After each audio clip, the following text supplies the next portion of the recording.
kala fadhiga afartanaad ee golaha wasiirada Somaliland oo shirgudoominaya madaxweynaha Somaliland mudane Muuse Biixi Cabdi una ku weerinayay madaxweyne ku-xigeenka Somaliland Cabdiraxmaan Cabdullaahi Ismaaciil Saylic ayaa maanta lagu ansixiyay siyaasadda qaran ee shaqo carbinta waxaana warbixin laga dhageystay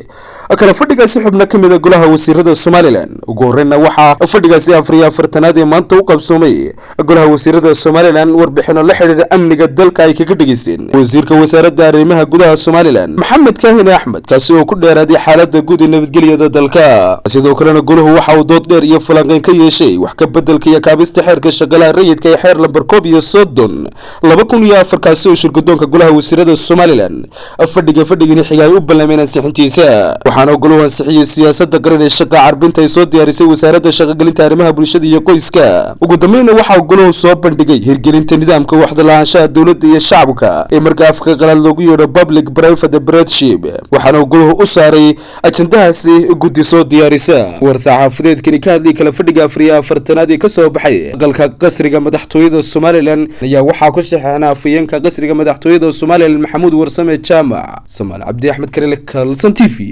Hargeysa.